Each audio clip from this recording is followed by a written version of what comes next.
the beans, full bore.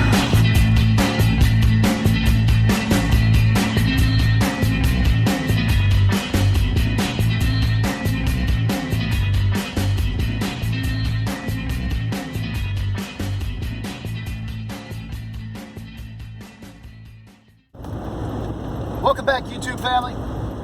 We are driving into work in the Dumpster Fire 1, DF1 here, and I was just thinking about it. The holidays are upon us. I mean, it's that time, and a whole bunch of folks, they've all got kids who have recently gotten their driver's license.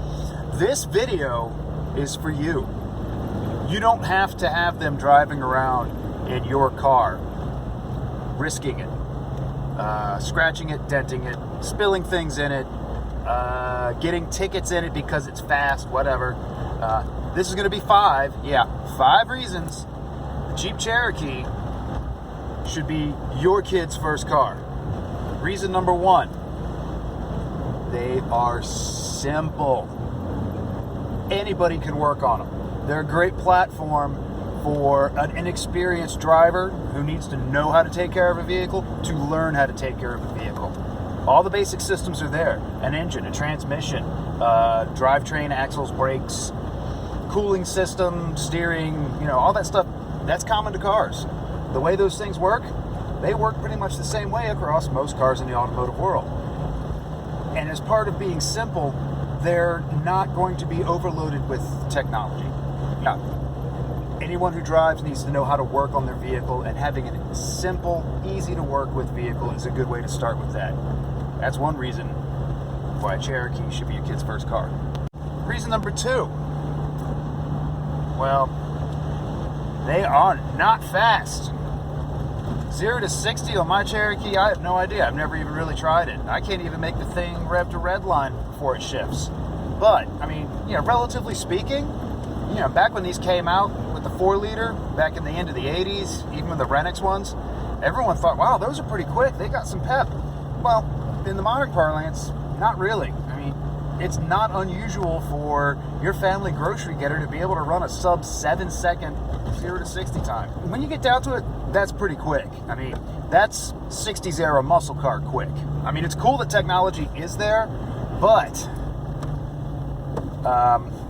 I don't know that you need that when you're 16. I know I didn't.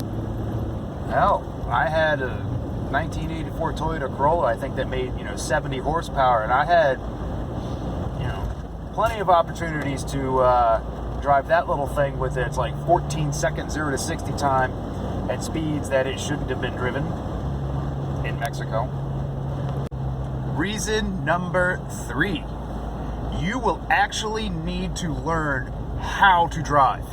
You pick up a 91, chances are it's got nothing more than power steering and power brakes and an automatic transmission. No ABS, no GPS, no nav, no adaptive radar, whatever, cruise control thing. You need to actually be able to drive the vehicle. They kind of handle like crap. So you're not going to be flopping around in a bunch of turns, super high speed. You got to think about making sure that you have an appropriate following distance, because the brakes ain't huge, but they do work as intended. Hang the back end of this thing out on a wet or icy road, you're going to know it, and you're going to learn how to deal with it. Sure, maybe you put it in the ditch.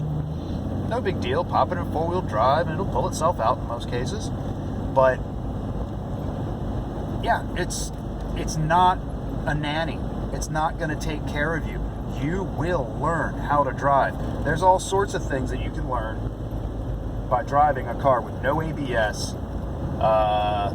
marginal handling, and marginal brakes. And by marginal, I mean not modern. Everything that you can go buy out on the car lot today is the equivalent of a race car in the 70s. Reason number 4, reliability. My Jeep is almost 30 years old. It's 28 years old. It has been abused. It has been neglected before me. I'm doing what I can to help it live a longer, happier life. But it generally speaking is a reliable vehicle. Make sure you got oil in it, do your preventative maintenance, and it's gonna run for a long time. My BMW, it's not gonna run to 300,000 or 400,000 miles. This thing will. That 4 liters is a tough motor. And when you figure you got that Toyota made Aisin-Warner, however you want to say it, transmission, yep, change the brakes, keep tires on it, keep the oil in it, follow your prescribed schedule maintenance, and it'll run for a long time. Keep the rust at bay. That's going to be the big challenge. You're going to have to make sure that you keep the salt off the underside of it, wash it as much as possible, keep the mud out from underneath it, and she'll serve you a long time. Number 5, insurance costs. Insurance for this thing, for state required liability as a daily driver in the Commonwealth of Virginia, I think it's less than $25 a month. Yeah, it's that cheap. These vehicles, they made so many millions of them that who cares when one gets wrecked? The values on them are technically so low because there's so many of them. They're just ubiquitous. They're everywhere. You can find another $1,000 daily driver Jeep Cherokee that'll service you for years to come if you happen to wad one up. You tag a deer and you bend your fender and break a headlight and a piece of the grill surround, and next thing you know, the insurance company claims, well, your vehicle's totaled because to fix that would cost us $1,200. Well, go ahead and get them to cut you a check for replacement value on the Jeep.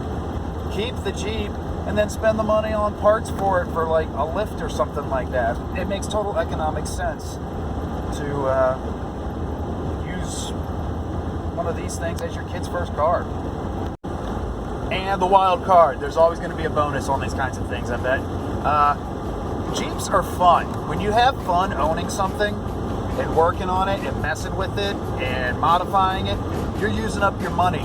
When you use up all that money, as a kid, you don't have money to go out and buy weed. You don't have money to go out and shoulder tap for beer. You don't have the money to go get in trouble doing stuff unless you go out wheeling illegally and you break your junk in the middle of the woods and someone has to come rescue you. But that's a story for another day. But yeah, when your kid is broke and has all of their effort and money tied up in a Jeep or car or project, they can't go out and get in trouble. You got a good way to keep them and their friends hanging around your house in your garage where you know what's going on most of the time.